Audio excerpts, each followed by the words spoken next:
Amis internautes, merci de nous rester fidèles sur Sans Limites TV di am mbégte ak kontaan te di leen retrouver saa yu nekk tey nag dañuy seeti ki nga xamante ne moom mooy Ndella Madior Diouf Ndella nag nekkatul ku ñuy présenté Sénégal ngir waxtaan ak moom lépp lu ñeel wàllu actualité fii ci Sénégal Ndella Madior ñu bàyyi la nga nuyoon teg internet yi lay seetaan.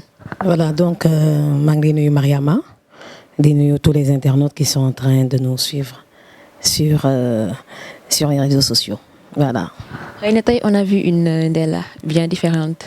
Qu'est-ce qui a changé? Seetlu nga ko kon. dama def sama régime hein? Voilà donc pour perdre du poids et puis j'ai réussi voilà. Maintenant je vais arrêter parce que certains me disent que tu as fondu, tu n'as pas perdu du poids. ba tey daf ciy baax alors Ndella dañ ko xamee ci nekk opposante mu nekkoon nag di jàppale ki nga xamante ne moom mooy Madické Niang Maître Madické Niang par la suite ñu yëg ne dem na ci Macky Sall lan moo waral loolu. man wala Madické Niang. Ah d'accord bon loolu répondre à la question à toutes les personnes qui m'ont interviewé depuis bientôt un an que je suis partie donc parce que tout simplement gisatuma woon sama bokk dans cette opposition fu ma nekkoon quoi voilà et plus on avance plus Dieu me donne raison.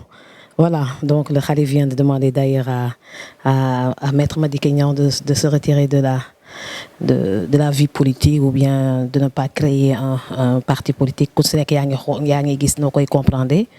Et puis voilà, moi j'ai quitté le navire au lendemain de la non présentation au recours, une non introduction de recours auprès du Conseil constitutionnel. Voilà. aussi ne wax nga ko sànq nii rek xëy na opposition bi dañoo waroon déposer recours ci say kàddu laa ñu bëggoon a xam par exemple comme élection ku ci nekk boo demee ci lieu bi nga xamante ne moom la ñuy voté candidat yëpp dañuy am siège vous voyez donc foofu procès verbal yi génn et tout.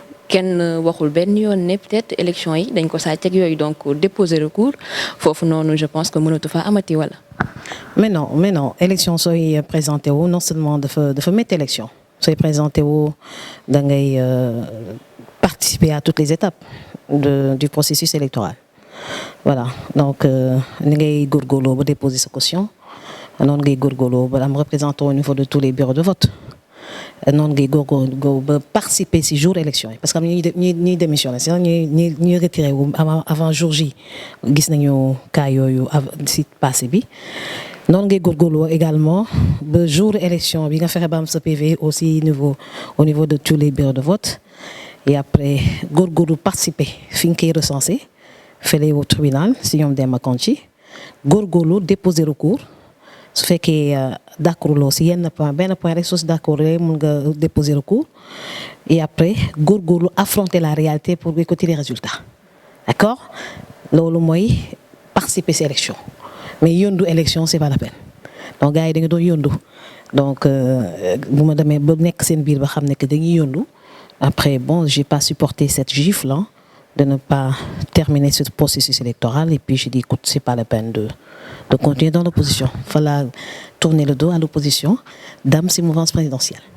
ba tey dañuy desandi ak yow ci dépôt recours bi nga wax est-ce que loolu noonu li nga proposé que ni dañoo waroon déposer recours est-ce que cela reviendrait-il à dire que ni peut-être victoire Macky Sall daf ko foqati ci nit ñi.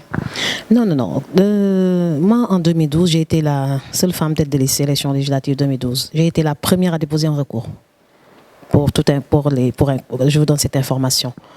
J'étais la première à déposer un recours auprès du Conseil constitutionnel en 2012, c'est l'élection législative. Parce que c'est un principe chez moi. Quand je participe à une élection, si je ne suis pas d'accord sur ne serait-ce qu'un seul bureau de vote, de me déposer recours auprès du Conseil constitutionnel, madame d'accord ma si bureau bi.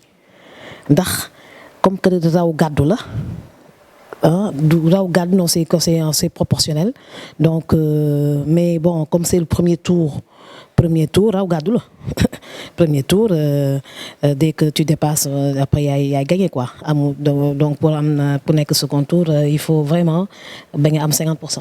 Voilà donc loolu benn bureau pour faire la différence un seul bureau de vote peut faire la différence. Donc il n'y a pas de raison de ne pas déposer de recours si on n'est pas d'accord sur un bureau de vote. Ça catoumanak s'il y a des milliers de bureaux de vote. Voilà, donc, et puis, enseignement pour tous les participants. C'est une école participer à une élection. Donc tu apprends beaucoup de choses. Donc ni ngay jàngee ni ngay préparer jour J, non ngay jàngee après le jour J, comment ça doit se passer. Voilà. Donc mais Sonko devait déposer un recours. Hein? Et ça c'était sa première. Devait déposer un recours. Ben ils n'étaient pas obligés d'être quatre. D'être quatre pour déposer un recours. Aujourd'hui il se retire. Il se retire. Voilà. Donc c'est une véritable catastrophe. Voilà pour l'opposition. Donc, selon vous, il y a quelque chose qui ne va pas vraiment avec l'opposition fille. L'opposition sénégalaise, via à distance, via à l'intérieur, décède le bari. Vraiment. Donc, élection de Karan, qui est préparée 5 ans, 10 ans, 15 ans. Donc, quand je vois les jeunes qui participent actuellement, c'est bien de participer parce que c'est leur première. Donc, quelqu'un comme Issa Sall, quelqu'un comme Sonko, donc c'est une première participation. Donc 2024, ils peuvent se présenter en 2029, ils peuvent se présenter en 2034. Donc élection préparation Ablaye Wade ñaata élection la participer pour fallu en 2000 avec l'appui de pratiquement d'une partie de l'opposition, toute l'opposition en 2000 dañ ko dem jëli sax yaay suñu mag kaay nga jiite suñu liste yaay suñu mag dañ ko jëli ñoom bàcc li ñoo ko jëli ak ñoom dansu ko fekk boobu bàyyi woon na geddoon na sonnoon na kon ça veut dire que du xëy rek sotti vie politique ku si nekk sa jaar-jaar la voilà Nelson Mandela def na prison ñaata at 27 ans génn nekk président Afrique du Sud tu comprends Ablaye Wade def 27 ans d'opposition doog a nekk président de la République bon Macky Sall am étape bu gën a gàtt mu tombé si benn période qui lui était favorable parce que les gens avaient dit non à un troisième mandat d'Ablaye Wade donc mu favorable à Macky Sall mu falu ku nekk sa jaar-jaar voilà ku nekk sa jaar-jaar et puis voilà quoi. Madame Diouf, en parlant du président Sall ndax gëm nga troisième mandat wu Macky Sall. En parlant du président Sall, le président de la République xam nga ñu bëri dañuy daw question boobu. Bon, moi, j'ai pas fui à cette question. Je pense une des rares personnes à répondre à ces questions. Donc, en prenant parti. Je prends pas parti. Parce que je me mets à la tête des personnes qui ont rédigé ce texte pour modifier cette constitution en 2016. Moi, j'ai pas voté en 2016. J'ai voté non. Parce que j'étais pas d'accord pour une réduction de mandat. Parce que je voyais président de la République. D'accord? Donc, je voulais, une fois élu, ne pas faire 5 ans. Parce que 5 ans, vous tout dit. D'accord? Et j'étais en phase avec Abdoulaye Wade. En phase avec Abdoulaye Wade qui avait dit, j'ai réduit à 5, je me rends compte 5 ans de 4. Les gars, il y a 2 ans, de 7 ans. Voilà. Macky Sall, pour accéder au pouvoir, avait fait une promesse que dina ko réduire à 5 ans. Maintenant, on fait que 7 ans. On fait que 7 ans. Conseil constitutionnel neko da ngay bàyyi ba 5 ans égal 7 ans égal bon on fait un référendum si tu veux réduire bon on va demander au peuple s'ils sont d'accord pour la réduction du mandat si s'ils sont d'accord ben fa ngay def commencer def mandat de 5 ans donc le peuple a été d'accord j'en faisais pas partie parce que j'étais contre la réduction de la durée maintenant comme il avait fait cette promesse gars yi di ko ne wax waxet mu ne xaar nag léegi am na occasion pour dëggal que man 5 ans laa bëgg a def léegi 5 ans boobu 7 ans bi ñu réduit 5 ans il s'agit de ce mandat donc il est en train de faire son premier mandat de 5 ans s'il fait son premier mandat nul ne peut faire donc ce mandat de 5 ans est renouvelable une seule fois xam nga loolu la ñuy wax ce mandat de 5 ans donc est renouvelable une seule fois kon si wolof mooy mandat bi nga xam ne wàññi nañ ko te muy juróomi at benn yoon rek lañ ko mën a renouveler teg si ne nul ne peut faire plus de 2 mandats consécutifs man si sama entendement mooy nul ne peut faire plus de 2 mandats de 5 ans consécutifs maanaam nul ne peut faire plus de 3 mandats de 5 ans nul ne peut faire plus de 3 mandats de 5 ans mooy nul ne peut faire plus de 2 mandats de 5 ans consécutifs. C'est pour limiter le nombre illimité. xam nga avant le nombre était illimité chaque année mënoon nga présenter comme ñoom Abdou Diouf ak ñoom Senghor ni ñu ko doon defee élection bu jot nga présenter élection bu jot nga présenter maintenant c'est au peuple de dire oui ou non. Sarkozy benn mandat la def celui qui l'a remplacé encore François Hollande benn mandat la def et pourtant il pouvait bien se présenter mais xamoon na que l'autre s'est présenté Sarkozy s'est présenté mais Hollande ne s'est pas représenté. D'accord? Donc Macky Sall il peut se présenter pour un deuxième mandat de 5 ans en 2024. Il n'y a rien qui l'empêche de se présenter, c'est ça la réalité. Maintenant affaire bi c'est une affaire politique, les politiciens ñi nga xam ne dañuy geddoon nam maintenant politique nam ma élection. À la limite, moi, c'est comme si j'étais en phase le khalife, quoi. Donc, vraiment, sans guette d'élection. Guette d'élection, ni qu'à guette de déposer coco. Pourquoi participer à des élections futures? Déjà, bon, ces 4 devaient arrêter de faire la politique. D'accord? Le khalife général a dit à Madické, madame Madické, ce que gënaloon, hein, du créer parti politique donc affaire parti politique ak yooyu yëpp da koy bàyyi léegi ku si nekk xam nga li nga xam noo ko jàngatee d'accord man mën naa gën a yaatal wax ci ma ne doon su doon sama sago ñi nga xam ne déposé wuñu recours élection yi di ñëw jarul sañu si bokk parce que c'est pas des hommes qui affrontent la douleur gis nga du souffrance politique la souffrance politique ça s'affronte dañ koy affronter dañ koy song dañ koy daan waaye daw doo ne ak li kay jaru ko su fekkee li kay jaru ko jaru xeex voilà.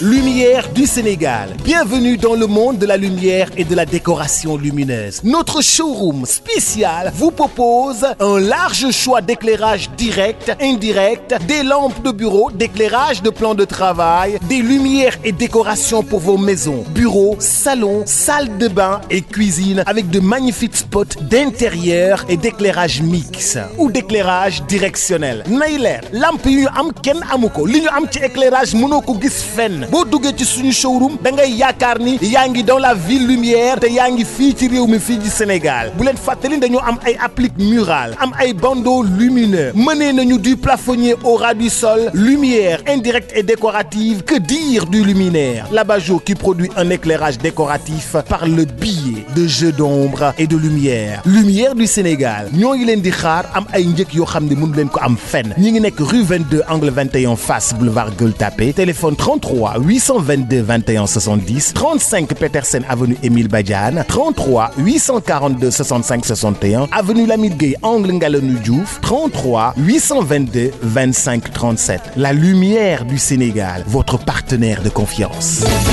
Madame Diouf la ñuy desandi ba tey ak yow ci troisième mandat Macky Sall bi parce que je pense qu'il y a un problème de compréhension par exemple population sénégalaise dañoo jàpp ne Macky Sall am na 2 mandats ba pare donc mënta présenter wu en 2024 est-ce que là état bi ak pouvoir bi joué wuñ ci conscience su population sénégalaise bi pour briguer un troisième mandat. Bon certaines parties donc c'est certaines personnes am na du ñëpp ko jàpp population sénégalaise jàppuñu ko dafa su briguer waatee en 2024 day am troisième mandat moi j'en fais partie yi nga xam ne su présenté waatee 2024 day am deuxième mandat ou 5 ans ça c'est important donc le premier mandat de 7 ans mooy bi mu fi fekkoon avant référendum 2016 maintenant loolu weesu na suñu ginnaaw donc wàññi nañu durée bi wàññi nañu nombre bi c'est ça donc moom su ko neexee ba nga présenté wu sax rien même le président Macky Sall peut dire écoute j'ai droit à un second mandat mais je me présente pas su ko neexee def ko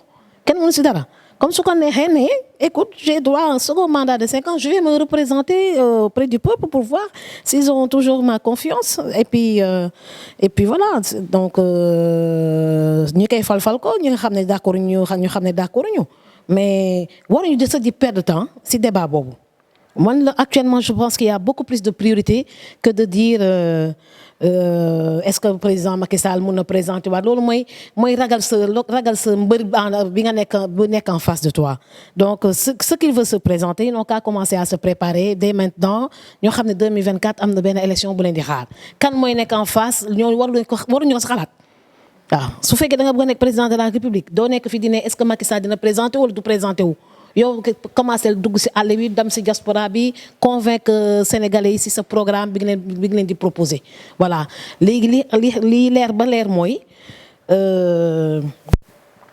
temps yi di ñëw ak année at yi di ñëw li ci gën a am solo mooy fexe naka la ñuy développer Sénégal. voilà fekkee na xam ne dañuy développer Sénégal pétrole bi nga xam ne dañ ko nar a exploiter les revenus naka lañ koy utiliser pour les Sénégalais yi fii dund. parce que Sénégal métti na ku ko waxul tamit da ngay wax neex sa da ngay nax sa bopp le président de la République moo la gën a xam ne Sénégal métti na et qu'il est en train de se battre pour faire abréger la souffrance des Sénégalais faire en sorte que le Sénégal neex a dund quoi neex a dund te loolu du moom kese moo ko mën a def c'est toute une équipe qui doivent le faire, les ministres, les maires, la société civile, le secteur privé. Et il y a du travail. Il y a du travail devant nous et il faut que nous nous concentrions. Nous devons développer sur le Sénégal. Mais pas... quand je regarde la télévision, je me dis, quoi. Donc, dans tous les débats du Sénégal, toutes les télévisions, tu n'entends que de troisième mandat. Comme tu fais qu'on a fait le troisième mandat avec moi. Nous, on veut développer notre pays. Et il y a des problèmes. Il y a des problèmes dans le secteur de la santé, dans le secteur de l'énergie, il y a des problèmes dans le social, dans l'agriculture. Donc, il faut affronter cette réalité. Et le président Macky Sall a cette lourde responsabilité d'affronter cette réalité et pour régler ces problèmes. Voilà. Donc, et toute son équipe. Voilà. ñu gis ne situation Sénégal métti na comme ni nga ko waxee ñu bëggoon a xam ci noonu ndax yow nguur gi ni mu yoree réew mi ndax doy na la. nguur bi nu mu yoree réew mi ils peuvent le président de la République lui il sait très bien qu'il peut mieux faire donc il peut mieux faire il le dit tout le temps à ses collaborateurs voilà donc récemment au niveau du panel bi ñu organisé Méridien Président j'étais là-bas mais ce qu'il a dit lu mu wax dafa leer dafa wax à ses collaborateurs à ses militants à tout le monde bu leen man nax di ma ne Sénégal dafa set maa leen gën a xam ne Sénégal setagul d'accord maa leen gën a xam Sénégal setagul kon changeons de stratégie pour Sénégal 7 maa leen gën a xam ne 200 milliards par an lay jox ministre de la santé pour la santé des Sénégalais te les Sénégalais ne se soignent pas quand ils sont malades et ça c'est pas mes paroles c'est les paroles du président de la République kon donc il sait très bien que actuellement dëkk bi métti na et que les gens souffrent et il veut que ensemble qu'on trouve des solutions. Bon, malheureusement, il cherche toujours son équipe, quoi. Voilà, il cherche toujours son équipe. Il n'a pas encore trouvé la bonne équipe pour régler le problème de santé des Sénégalais, d'énergie, de microcrédit. Il y a énormément de choses à ramener. Affaire de dialogue forme. Voilà, il est en train de nommer, c'est lui qui nomme à tous les postes civils et militaires. Donc pour l'arme badeg quoi. Donc il a même dit mais les journalistes n'ont pas cité cette phrase il n'est que de la faible l'arme badeg quoi. Donc il chercher les personnes qu'il faut pour appliquer son programme pour que tous les Sénégalais soient contents. Ñu bañ a mer ñu bañ a nekk fii di casse et cetera te ça c'est du travail liggéey mooy tax nga am résultat. Donc il est le président de la République il doit être entouré de vraies compétences qui doivent l'aider wàcc sur le terrain pas yem ci rajo yeeg télévision yi mais wàcc sur le terrain pour faire un excellent travail et que les Sénégalais soient satisfaits. Qatar nu mu mel Arabie Saoudite nu mu mel soo leen wonee les photos de Qatar d'Arabie Saoudite des Émirats Arabes Unis il y a 20 ans da ngeen ne c'est pas possible c'est des gens yoo xam ne dañuy dem jàngi Europe États-Unis ñëw appliquer am ñoo xam sax dañuy ñëw def réplique de New York dans leur seen dëkk voilà tout simplement parce qu'ils avaient suffisamment d'argent pour le faire extrêmement ambitieux ils sont complexes parce que tous ñoom ñoo jàngandoo ci même les mêmes universités de haut niveau ici au Sénégal loolu yombuñu Sénégalais bi ngi quitté Sénégal di dem à l'étranger di dem Europe di dem États-Unis pour jàngi xam-xam yàgg na ñu nekk am ay compétences yu macha allah wala ñu ragal compétences yooyu il y a des Sénégalais qui sont dans la diaspora ñoo xam ne ils sont prêts à donner leur expertise au président Macky Sall mais mënuñu ko gis mais duñ ko mën a gis parce que am na ñoo xam ne ba léegi dañuy bloquer les audiences alors que dañuy war a faciliter le contact entre le président de la République avec le monde les Sénégalais de la diaspora parce que c'est des Sénégalais ñoo xam ne dañuy ñàkk ki ñaan qui ont tellement une bonne expertise ñoo xam ne mën nañu apporter énormément de choses au Sénégal à travers le président Macky Sall qui a le trésor du Sénégal. Voilà, parce que nous savons que il faut que nous ayons khalis bi. Khalis bi ngay liggéeyee, écoute, c'est le trésor du Sénégal. Et le trésor du Sénégal, c'est le président qui signe. tudd nga fi ay dëkk yoo xamante ni ay modèle de développement lañ ñu bëggoon a xam Sénégal exactement lan moo tax ñu tardé retard bi am fii nii la moo tax parce que on a vu l'exemple du Rwanda maintenant je pense que sori na Sénégal di ko geesu ci ginnaaw Corée du Sud et cetera am na foo xamante ne tolloon nañ fa te peut-être ñun Sénégal mënoon nañ leen weesu jamono jii nii mais qu'est-ce qui ne va pas parce que nag qu'on se le dise y a un réel problème. Qu'est-ce qui ne va pas donc? Qu'est-ce qui fait que l'économie du Sénégal peut-être tarde à décoller?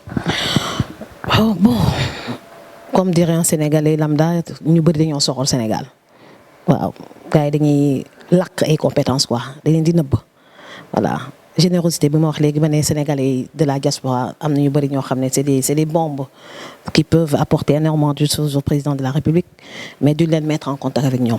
am ñoo xam dañuy bind ay demande d'audience bay sonn am ñuy bind ay envoyer même seen projet mais ñu mettre dans les tiroirs ça c'est un problème de manque de générosité pour le Sénégal donc il faudrait que le président de la République ñu ko entouré ouvert généreux et ne pense qu'au Sénégal waaw suñu xalaatee que ci Sénégal rek dinañ mën a jël compétence yi parce que compétences sénégalaises yi manqué wuñu voilà mais on ne les trouve pas autour ils sont pas tous autour du président de la République bon le président de la République doit s'entourer de véritables compétences qu'il doit chercher ak ñi ko wër tamit dem uti indi mais ñi ko wër duñu bëgg uti indi ah su ko defee léew li nga xam rek ngay conseiller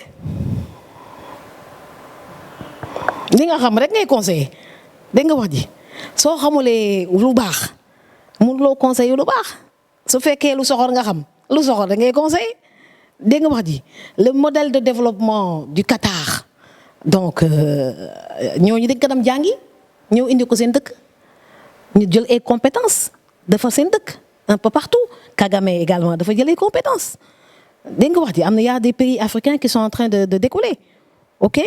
ak ñan ñoo koy décoller c'est la nouvelle génération d'hommes et de femmes politiques et du secteur privé ñoom ñooy ñefe ba développer seen i dëkk fii Sénégal soxorante bi dafa bëri voilà soxorante bi dafa bëri da ngay ñëw ñu gis la comme kuy gêner waaw donc tu sens que tu gênes et puis duñ la exploiter soxlawuñu la sax duñuy soxla sa yenn compétences yi. Et c'est ça qui est triste voilà dañu soxla yéen te loolu tamit dañ koy trouver ci opposition bi c'est typiquement sénégalais moi par exemple l'exemple que je peux donner dans l'opposition je pouvais apporter tellement de choses j'ai apporté beaucoup de choses quand j'étais tête de liste ba permettre augmenter la population du Sénégal loolu sama ndam la quand bu ma demee ba sama campagne 2012 fexe ba population sénégalaise bi yokku à travers les jeunes les enfants nés de pères étrangers et qui sont nés à l'étranger comme mon propre fils papam nekk portugais moomu juddoo États-Unis ñu ne woon du sénégalais man maa xeex ba ñoom moromam yëpp am nationalité sénégalaise dégg nga wax ji ñu dem président de la République dégg ko à travers sama campagne électorale proposé ko à l'Assemblée nationale loi ba jàll loi Ndella Madior Diouf suñ ko tuddee sa seen kii sa man maa tuddee naa ko sama bopp pour provoquer voilà donc loolu bi ma jiitee nga xam ne li ma bëgg laay wax xeexee ko ni ma ko sentiree amuma benn obstacle mais bu ma duggee ci coalition yi soxlawuñu loolu compétence bi nga leen di indil idée bi nga leen di indi sa bëgguñu ko dégg ba di ko appliquer. donc dañ fay toogal seen bopp pour seen intérêt bopp en quelque sorte. pas seen intérêt bopp y a des compétences qui gênent dañu dul bëgg nga feeñ loo leen li nga leen di apporter gis nga sama kër nu mu yaatoo d'accord j'ai machallah et j'en ai d'autres j'ai offert à la coalition en 2017 qui l'ont utilisé à mi-parcours ñu bañati ko utiliser ndax ñu leen doon wax lii da ngay feeñal Ndella day visible ba mu ëpp dafay visible bu mu ëpp finalement ñu bàyyi local bu mu leen abal ndeysaan te au départ fii la ñu doon def conférence de presse yi yëpp tout même chose dans la coalition Madické 2019 dañ leen abal local bi pour cellule de communication ñëw di fi def réunion et cetera ñu xam ne dama nar a visible ñu ne non bëgguñu ko duñ ko laal duñ ko jege dégg nga wax ji donc dans les coalitions c'est terrible quoi c'est terrible donc xaalis rek la ñuy liggéeyante waaw dans les coalitions xaalis la ñuy liggéeyante koo xam ne dafay ñëw abale otom abale ay lokoom abale mettre à la radio à la disposition duñ ko soxla parce que da ngeen ne ay kii daf ñu nar a raw kii dafa nar a fës et cetera c'est la même chose également dans la coalition également du pouvoir hein donc c'est pour te dire que c'est typiquement sénégalais da ngay nekk benn compétence mais duñu bëgg nga fël dañ lay bëgg isoler wala duñu bëgg a gis li ngay bëgg apporter et puis et comme c'est un peu général ça se répercute sur l'économie du Sénégal ça répercute sur le développement du pays voilà Mandela Madior Diouf suñ ma confié woon la propriété du Sénégal day set wecc. naka ngay procéder. Écoute, je vais descendre sur le terrain correctement parce que man loolu laa xam quoi te loolu laa bëgg sama xol nit ki da nga koy jox loo xam ne da ko bëgg si xolam waaw. foo tourner Sénégal dina am poubelle xam nga amagul naka la ñuy bëggee Sénégal seet te du am poubelle si mbedd bu nekk quartier bu nekk dafa am grande part waxum poubelle yi miniature poubelle yu mag. fi nga koy collecter en attendant ramassage bi ñëw d'accord après le ramassage c'est la transformation on va pas le déposer en bobos et puis mu jeex quoi donc parce que les poubelles c'est de l'or noir c'est de l'énergie c'est de l'argent donc dafa war a di transformer wu donc voilà quoi mais pour l'instant comme a dit le président ce Sénégal n'est pas encore propre il faut qu'on change de stratégie qu'on affronte la réalité faire en sorte que nit yi ba nga di sawati ci mbedd bi pour loolu il faut moom toilette publique d'accord donc il peut dire que je veux plus que les gars yi ñuy saw ci mbedd mais quand même ça fait ça il faut que déverser voilà donc c'est des toilettes publiques qu'il faut mettre un peu partout à Rebeuss à Médina à Nicaragua au plateau à la place de l'Indépendance qui accueille beaucoup de personnes durant la journée du lundi au vendredi man je pense que la place de l'Indépendance il y a pas d'urinoir amul toilette publique là-bas voilà daf ko war a am donc un peu partout dans les marchés et cetera pourquoi les supermarchés yu bees yi am succès parce que tout simplement c'est propre marché yi fii actuellement gis nga nu mu mel te dañuy teel a wàcc balay 19 heures ñu wàcc ñi dem ba mini rafler tout l'argent des Sénégalais et puis voilà quoi. xëy na foofu am na solo beneen laaj bi mooy dégg nga scandale yi am ci Sénégal yëpp affaire Bougazelli Aliou Sall Cheikh Omar Anne du COUD et yeneen j'en passe lan mooy sa position par rapport ak loolu. non yooyu ay gàcce la quoi donc pour le cas des faux billets tout ça donc faux billets moom war ñu ko woon gis ci benn député voilà je le connais pas personnellement. mais erreur bu mag la quoi te loolu gàcc la su fekkee dëgg la voilà maintenant justice bi cette affaire est dans l'instruction ça veut dire que c'est une affaire longue c'est pas un flagrant délit et puis les jeunes juges qui sont au Sénégal ils sont suffisamment pertinents et les gendarmes pour faire des enquêtes et puis retracer toute la part de vérité dans cette histoire. Donc laissons les juges d'instruction faire leur travail. La gendarmerie a déjà fait la première étape et puis mu nekk loo xam ne plus jamais ça quoi. Donc faux billets ñu tas ko ci Sénégal dafay yàq économie Sénégal voilà donc xaalis soo ko bëggee da nga koy ñàkk waaw mais doon nax nit yi jël faux billets yóbbu ko supermarché pour am quand même sa provision. Il faut bosser, avoir de l'argent pour aller au supermarché, mais pas prendre l'argent sale, l'argent des faux billets pour aller acheter du carburant, acheter de la viande, de se provision, etc. Non, c'est pas bon. Et puis ça, vraiment, si on maintenant c'est bien député, c'est une catastrophe. Voilà, c'est une catastrophe. Concernant l'affaire Aline Sall, ça suit son cours. Il a été tout dernièrement entendu. La justice est en train de faire son travail. Et puis, je pense que dans cette affaire, personnellement, je pense qu'il y a quand même des manipulations dans cette affaire. Voilà, le pétrole n'est pas encore exploité au Sénégal, donc je pense qu'il y a plus de peur que de mal. Je crois. Voilà, et que le président, comme je le dis tout le temps, n'ose pas bazarder notre pétrole. Voilà. Je ne pense pas qu'il ose bazarder notre pétrole, quoi. Yàlla moo ñu jox pétrole bi ñu bokk ñu ñëpp. Waaw ñu bokk ñu ñëpp mu am ci pouvoir sedd ci joxe ci ay marché kon war na ci xalaat d'abord intérêt sénégalais yi su ko defee ci suñu intérêt la ñu mën a développer suñu Sénégal ah donc ñeneen ñi privé yi ñëw di def ñoom seen part de marché rek la ñu jël seen bénéfice la ñu jël ñun li ñu moom dañ ko war a utiliser pour développer Sénégal. Ce qu'on a fait tous les secteurs de l'éducation à la santé, à l'agriculture, un peu partout, on est devenu un pays pétrolier. Voilà. Donc, chance, Bob Dokam, c'est pas possible. Voilà, dañuy des foofu ba tey parce que dañoo gis ne ñi nga xamante ne peut-être ñoom ñooy auteuru scandale yooyu que ça soit Alioune Sall, Bougazelli, Cheikh Oumar Anne wala Mamour Diallo ñooñu peut-être ay partisans APR lañ est-ce que loolu xawul tey xel tuuti. Bon. Le président de la République doit faire un bon choix. Si ces hommes de confiance, à sa place, si je me mets à sa place, je serais très amère. Je me serais très amère, ma nekk ak benn collaborateur ñu tuumal ko des problèmes assez sensibles, quoi, parce que da lay affaiblir. Donc, bon, il doit faire des efforts pour choisir dorénavant ces hommes, pour être entouré par des personnes propres qui vont pas faire de scandale. Voilà, qui vont pas faire de scandale. Parce que scandale, il y a des quoi. Et puis, ça frustre les gens. Ça affaiblit la mouvance présidentielle. Et puis voilà. Et puis, mon ñàkk quoi. Dañu war a doylu quoi. Voilà. Affaire poste président ministériel wala poste de directeur général d'une entité qui dépend de l'État. Soo ko yoree da nga war a maanu et puis xalaat askan wi. Voilà, xalaat askan wi.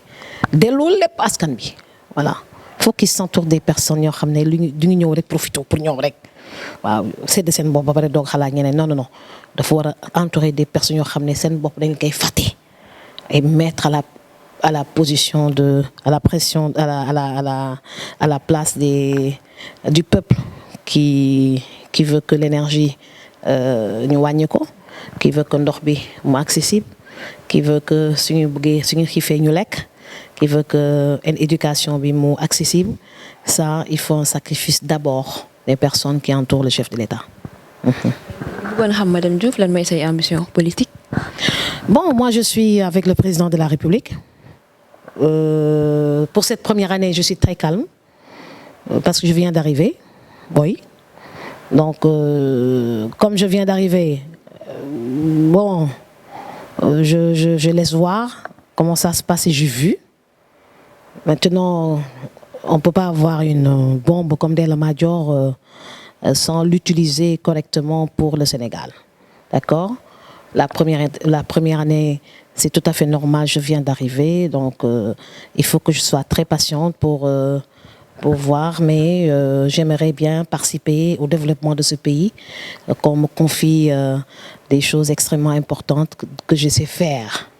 J'ai tout le temps dit que lagune, les lagunes d'eau douce et d'eau de mer qui n'intéressent personne. Moi, ça m'intéresse. J'aimerais développer ça, sauvegarder le littoral du Sénégal pour préserver le territoire sénégalais et faire d'accord, parmi tant d'autres, développer la santé, créer des emplois, accompagner les jeunes. Si je jeunes yi commencé seddaay baa ngi commencé Europe ndeysaan ndox baa ngi commencé sedd ñuy continuer di jël gaal yi di dem et puis ñuy jógee ci île du Saloum yi Casamance ñuy dem alors qu'il y a tellement de choses à faire là-bas L'État doit créer des sociétés, beaucoup de choses dans les îles du Saloum pour retenir les jeunes. Mais les jeunes yaa ngi daw di dem. Ça, c'est notre responsabilité, nous, de la mouvance présidentielle, pour faire en sorte de retenir ces jeunes ñu toog Sénégal. dañu war a toog Sénégal sama ambition personnelle, c'est d'accompagner le président de la République pour qu'il réussisse son deuxième mandat, son premier mandat de 5 ans, donc qu'il développe le Sénégal. On y sentit que le Sénégal 2019, donc Sénégal 2024 moo koy gën a neex. Donc en 2024 Sénégal dafa gën a yokku te ñun ñoo ko war a jàppale ñu ñëw ci mouvement présidentiel dañ ko war a jàppale bu baax. Donc pas seulement à Dakar, en restant à Dakar, mais dans toutes les régions. Donc voilà, donc c'est la politique. C'est une visibilité partout au niveau des 14 régions du Sénégal, descendre sur le terrain, jàppale le président de la République et puis fexe ba ñu jox ko un second mandat de 5 ans. Voilà. Madame Diouf ñu ngi ci jeexintalu entretien bi ñu bàyyi la nga joxe say kàddu yu mujj. maa ngi leen di gërëm di leen sant. Voilà, pour une fois on m'a pas posé de questions sur ma vie privée qui n'intéresse personne. Donc maa ngi leen di gërëm di leen sant et puis que je pense que ces internautes qui sont en train de nous regarder di leen si jëlee lu am solo. Sénégal dañuy war a toj xol yi pour ànd nekk benn. Ñu liggéey autour du président de la République Macky Sall. C'est un président très jeune. Il a eu la chance d'être jeune. Je suis tellement contente de le voir dans l'avion Sine Saloum. Donc dugg si biir nekk aux commandes. Donc nu mu commandé woon keroog avion bi yàlla nag commandé Sénégal bu baax bu ko permettre passagers yëpp muy sénégalais ñëpp kontaan. Comme ça à la descente à l'atterrissage tout le monde sera content. Voilà.